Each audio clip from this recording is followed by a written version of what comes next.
Hi, my name is Alex and I'm your guide in the outbound sales world. I'm finally back with my videos, and today I want to share just a real-life example that I experienced the other day. I had to deliver a list of contacts to my customer and upload it to the email campaign, and then I realized that we used the company name in the campaign, and I looked at the data and realized that the company name wasn't prepared for a campaign, meaning if you are sending a personal email via cold outreach and you use the company name in the email, obviously you mention the name of the company and you don't say at the end LLC or your company name, and then in brackets you won't say formally this and this company, and it doesn't make any sense. So this is why I'd like to combine two useful things in this video. So the first one, how to clean companies very quickly, how we're doing it internally at Juicy Prospecting. And the second one, another really cool feature that Google Sheets has by default, and a lot of people know about this feature, but most people don't know that you can use it for a lot of different things. So yeah, those are the two things I'd like to cover today, and let me just open my screen and share the table that I have prepared for you and show you how we're doing it. You know, I'm an efficiency junkie and I train my team to do everything as efficient as possible, and this is why we're coming up with all those tricks. So let's look at this list that I have prepared, and when you're using the company name in the email, you need to remove a lot of things like LLC, Inc., and then a lot of other stuff that doesn't look good in the email. And the fastest thing to do is using the replace function.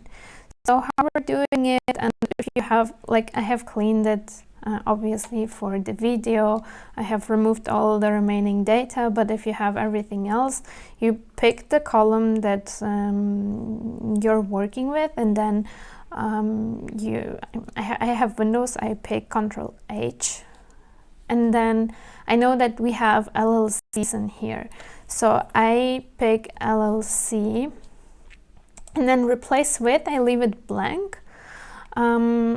It is important to match case, because if you have some other abbreviations and they might come across in some names, then you will mess up the whole name. So it's important to pick match case. I'm also always making sure that I replace it only with the specific range. With Google Sheets, it usually applies the range that was highlighted. And then the remaining things, we don't need them, and then I just click replace all.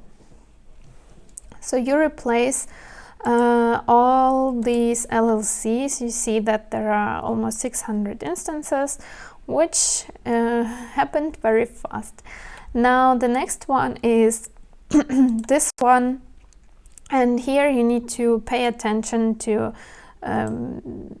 the whole extension. Like, I'm picking the comma, Inc., and the dot, so that it replaces everything. And then I just do the same. I just copy it in here, insert it here, and click replace all, and then it replaces it. It hasn't probably replaced it because it was in edit mode.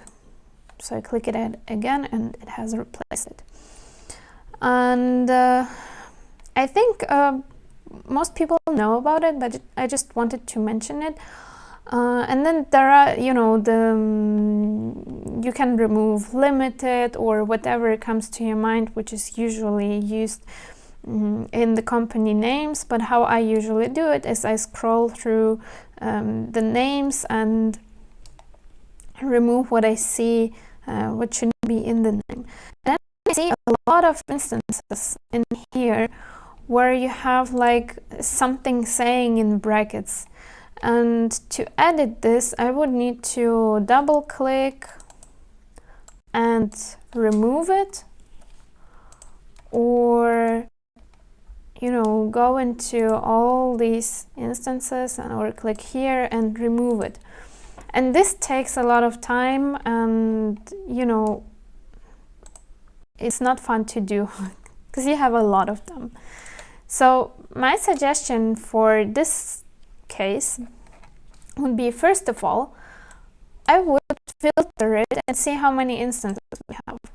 So I'm enabling the filter function, and then I use filter by condition, and then text contains, and I use an opening bracket, and I click OK, so that I know how much work I have to do.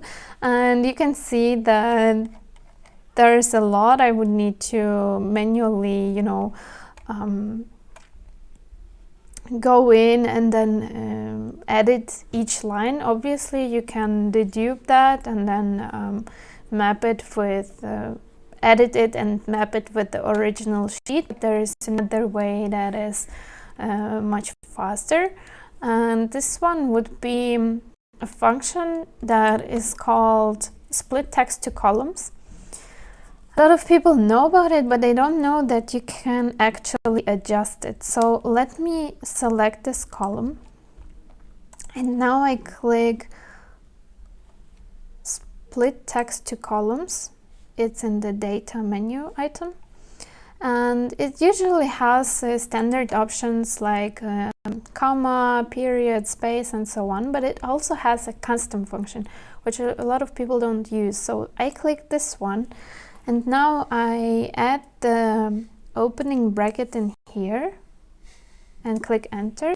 So you see it has what it does, it replaces the opening bracket and then puts everything what's going after the bracket into a separate cell.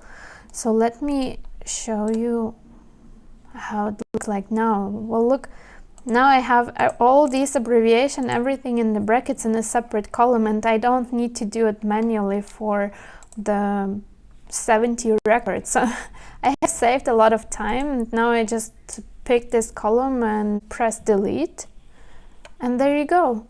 And then you have a little P and other stuff that you're replacing with Ctrl H, and then you're done. So it takes literally maybe 10-15 minutes to clean the whole list of 3000 contacts, and that's super fast.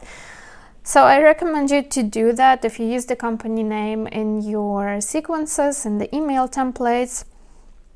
And to give you some more ideas on how you can use the split to text column is another one. Let's look at this email list, and I'm just taking examples that I have faced myself. I'm not sitting and making up some cases just to record the video. I just really want to share some cool things that I think a lot of people could use. So I had a list of emails, and I needed, so those are emails of people who have clicked the unsubscribe link.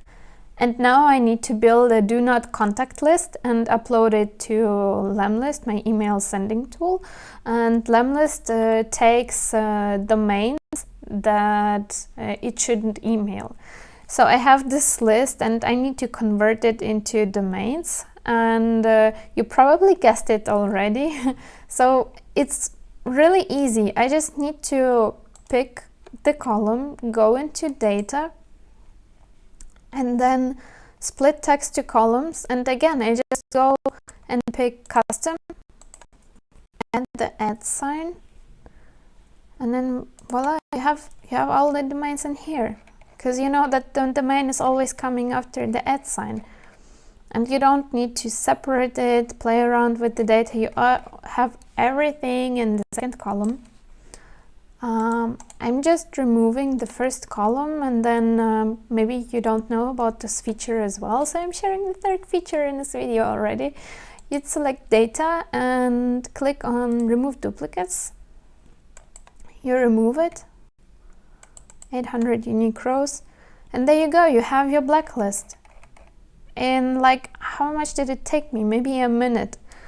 And now I'm ready to upload it to my blacklist, and that's it. So I hope this was helpful. I'm sure this was helpful to you. If you have any questions you'd like me to cover on outbound sales, cold outreach, and so on, feel free to drop it in the comments. I'll be happy to help, and see you in the next video. Bye bye.